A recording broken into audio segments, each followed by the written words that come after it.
Hey guys, it's Evan Kokari coming to you with another video about my life here in Japan, and I have a little bit of a controversial take here that I want to talk about. I don't really like Anki. For studying Japanese, I think most people who are studying Japanese, who are deep into studying Japanese, know what Anki is, or they've at least heard the word.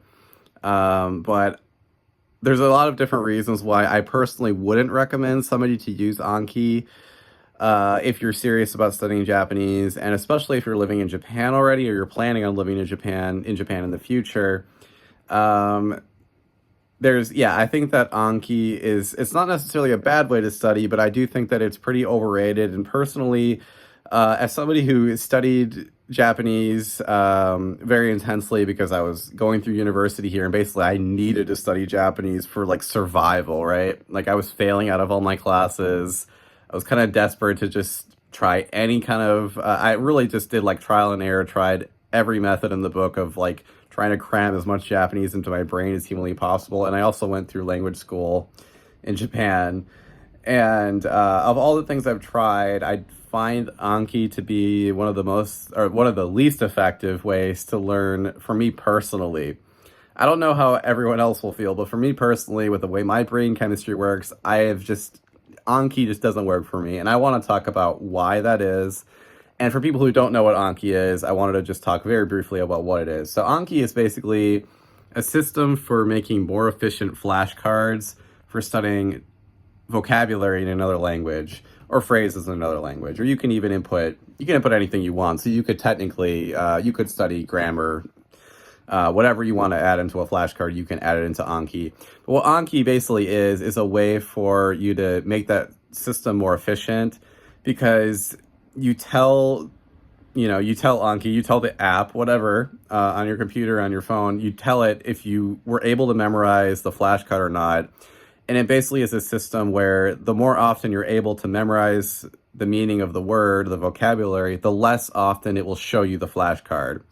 So it's a way for you to make your study time like more efficient. And I think there's a need for this because I experienced this personally when I was first studying Japanese. It's really easy to fall into this trap of not knowing whether or not your Japanese is getting better or whether or not you're just memorizing the textbook you have, right? Like you might know all the answers in this particular textbook, but maybe you don't actually, your Japanese isn't actually better. You've just memorized that the answer is number 3 or the answer is number 2, whatever, in the multiple choice. And it's hard to know the difference. And especially when I was first studying Japanese, there weren't that many resources online for studying. I mean, as far as like if I searched like JLPT practice questions, there'd be like a few different websites you could go to. So you'd have like potentially 30 different practice questions, and that was it. And so like when I used to study for the JLPT, I would memorize the answers in these practice tests, but I wasn't necessarily improving my Japanese at a rate that would make it more likely that I would perform much better on the test, right? And so I understand the need for Anki because it's basically an answer to that problem, right? Like if you're constantly studying the same thing, it's hard to know whether you're actually memorizing it or whether you're just kind of like getting into a rhythm of memorizing the answer based on the order of your flashcards or whatever, right? And it makes that system, easier to just use in day-to-day life. So I understand the need for it, but why don't I like Anki, right? Well, the reason why I don't like Anki is that it's not even that I don't like it. It's just that I've never found it to be very effective as a study tool for me personally. I think that there needs to be real life context for you to actually commit something to long-term memory, meaning you remember it a month, 2 months, 3 months from now. I find that real life experiences and context and real conversations, I just feel like I memorize whatever I'm studying better if I actually am using it. So this is, obviously that's true for flashcards in general, but I think a lot of people really rely on Anki for vocabulary study. And I think for me personally, the most important thing to do when you're studying vocabulary is to add context, right? You need to find example sentences and you need to write it over and over again to get it into your subconscious so that in a year you memorize kind of the nuance behind it. What kind of situation would you use that word in? Because the problem you face eventually when you get really good at Japanese is that there's like 15 different ways to say everything. And even not even talking about keigo, like in terms of like business Japanese and levels of politeness, there's like 10 different ways to say thank you. There's 10 different ways to say I'm sorry. There's 10 different ways to say eat or drink or anything based on who you're talking to and, you know, your relationship with them. And that's like a very unique aspect of Japanese that's very complicated. Even Japanese people struggle with that. So the problem that you face eventually, not just with like the terms of politeness, but also the nuance is that in your dictionary, you'll have the same definition for like 10 different words, and the only way you'll be able to actually know the different way they're used is through context and through repetition, and basically by forming that subconscious relationship with the vocabulary word, right? There are just certain times when you use certain words for no reason. It's just the way it is. It's the same thing in English. I can't think of any examples off the top of my head, but this is very common in every language that you tend to say different words more often in specific situations just because that's what you're conditioned to do, right? I guess if I was, you know, just right off the top of my head, in America, we say Merry Christmas. In the UK, they say Happy Christmas. Why? Because that's the way it is, right? And just like learning the context of those things is not done through flashcards. And you can like input all these different examples into flashcards and use it as a way to learn that. But the way that you realize that there's different nuance in different situations is by actually trying to use the word and actually having real life experiences.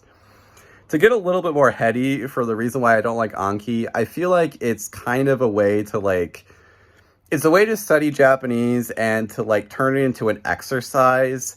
But you can use it as a crutch if you're living in Japan and you're interacting with Japanese people a lot. You can use it as a crutch to feel like you're really progressing in your Japanese study.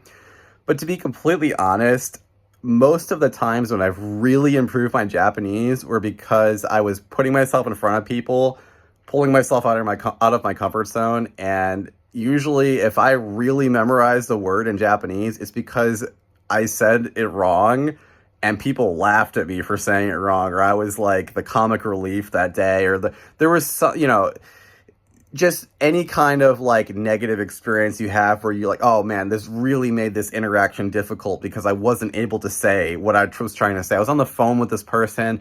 I need to move my furniture, but I wasn't able to say it because of the specific word, right? I don't know how to say to put together furniture. I couldn't remember kumitateru. So it made explaining that to the people at the, you know, as an example, it made explaining that to the people at the moving company very difficult, which made the phone call go on for 20 minutes. I hate that. I don't want that to happen again. I'm never going to forget kumitateru ever again. To be honest, I feel like that's how you actually learn a language, and a lot of people don't want to hear that, right? But in my opinion, learning a language, and especially Japanese, because of just how like non-confrontational Japanese people can be and how like confused they can be with somebody who isn't used to communicating in a Japanese way, the real way to learn Japanese is by making mistakes and looking like an idiot. And then really remembering how that feels and it doesn't happen again. And people really don't want to hear that. But in my opinion, that is the real way to study a language here. Obviously, you arm yourself, you study on your off time, you try to memorize vocabulary and rules so you don't always feel that way. But I really do feel that way, that if you guys want to learn Japanese and you want to learn quickly, go on a Discord. If you're not living in Japan, go on, find a Discord server where Japanese people talk about something you're interested in, a game, movie, whatever, and just try to talk to them. And you're going to feel stupid and you're going to feel uncomfortable. But I swear you're going to memorize something that day that you wouldn't have memorized if you were using Anki, right? Now, there's a different, you know, kind of component to Anki where it's something that you can use to study when you're on the go, when you're waiting for your train, when you're waiting in line. In that way, I think it's good. But I also think there are better ways to study in a similar way than Anki. What I personally did was I used, it's just an app on iOS called Nihongo. It's Nihongo, and it's just like a red logo. It's like a Japanese dictionary, but it's just called Nihongo, white letters, red background. And you can make your own list. There's a lot of different apps where you can do this, but you can make your own list and you can categorize your words. And so what I did is I created my own system, which I want to talk about in a later video. You guys don't need the system, but it was for me personally. It was like basically where I learned this word, what the context is behind it. For example, for friends, I color-coded every word that a friend or somebody in real life taught me as being a purple word in that app, because I knew there are a lot of words that you learn like on, and this is really a thing with Japanese, but compared to English, I thought this was very strange. But there are a lot of like words that are like quintessential that everybody knows in English that Japanese people don't know, like especially related to like science or different like more specialized fields that like, in English we know, like I think everybody who speaks English as a native speaker would know the word like I don't know. Uh, I don't know, just telemetry. Some they would have heard the word before, is my point. Genetics, whatever. But a lot of people in Japanese, like they don't know those more specific kind of terminology because it's just not something that's like as prevalent in Japanese media, I guess. Like we have a lot of like we talk about a lot of those more niche topics in English for some reason, and for some reason we don't in Japanese. And it's just the way it is. But basically, like you want to like try to familiarize yourself with these words in a way that's like contextually appropriate.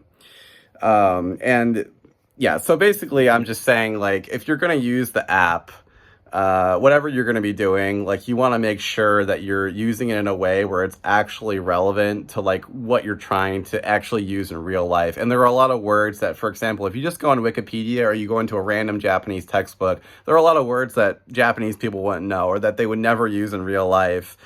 And, you need to weed those out. And so much of my time at university was just me weeding those words out and finding out what people actually say, what is just something that's, like a more specialized thing that 99% of Japanese people don't know. It's difficult to know that. And basically through conversations and just trial and error, you're able to determine which of those words people actually use. Then you can put that into Anki or something like that app I was saying, like the Nihongo app, and make a list of it, and you can study it. But the reason why I color-coded things purple is because I knew if I color-coded it purple that it was something that people were actually using. And that to me was very important. Like if I learned it from a teacher, if I learned it from a friend, I knew that I was going to use that word again. Also, I've talked about this a little bit in a previous video, but one of the, the main ways that I studied just a natural study habit that I kind of implemented over time is that I basically studied the words that I encountered the most practically in everyday life, and I made my own Anki mentally through that. Or like if I saw a word twice in a week that I didn't know, I would go home and literally just spend 30 minutes on that word reading example sentences. Plug the word into Wikipedia and then read related articles and then see what other words come up. And you kind of go down this like chain of learning different things. Based on that original word, you'll learn new words, and then you can like try to extrapolate what's actually practical and again, what's just technical, what's a specialized thing that people wouldn't actually use here. And then what I would do is I would just like go to meet my friends here and I would just try to slip that into conversations and see what landed and what people were like, what? Or, people were like, oh, you're trying to test Japanese again. And, it was a running joke with my friends that I always had my phone like under the table when I was like putting things into my app or like making notes. I would always leave like a note. That was another thing too. The reason why I liked that Nihongo app is because you could add notes to each word, and I would always add a note with like saying exactly how it was used, an exact example, so I could go home, just throw that into Google, and then Google would give me some like suggested keywords or some suggested sentences. Then I would like click on an article and I'd read that. And so that is how you actually study. At least that's what worked for me. You need to create your own Anki basically based on experiences you've had because they give you context.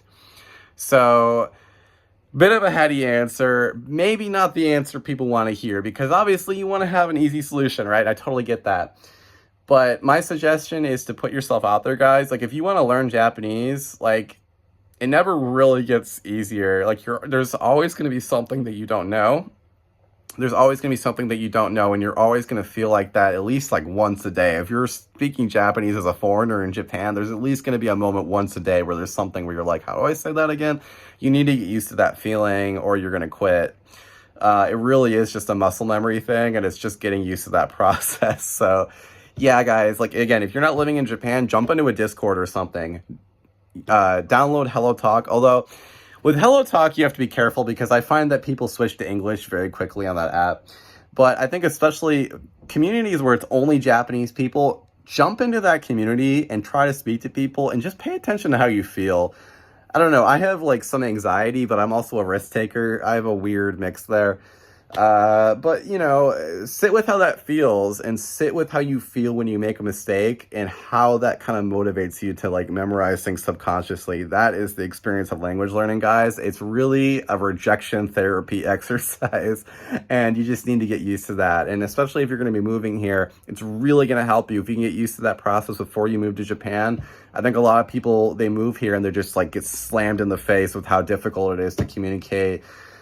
Because, you know, when you're living in your own country, there's a bit of a reciprocal nature to conversations. But when you're a foreigner in Japan, this is getting easier. But still, I mean, you're going to have to take the lead on a lot of things. And so jumping into a server or a conversation where everyone's speaking Japanese and risking looking stupid, that's the way to get used to that experience.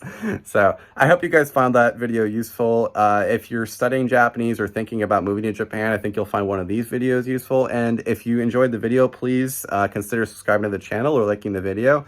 I'm not sure why recently I've been getting a lot of views, but very few subscribers. So if you guys enjoyed the video, please consider subscribing. I'm trying to get to 1,000 subscribers within the next 2 months. But, you know, I'm sure we'll get there. I'm going to keep trying to improve the videos. So anyways, thanks for watching, guys. Either way, I hope you enjoyed that and found it interesting or helpful. And have a great day or night wherever you are. Okay, see you guys.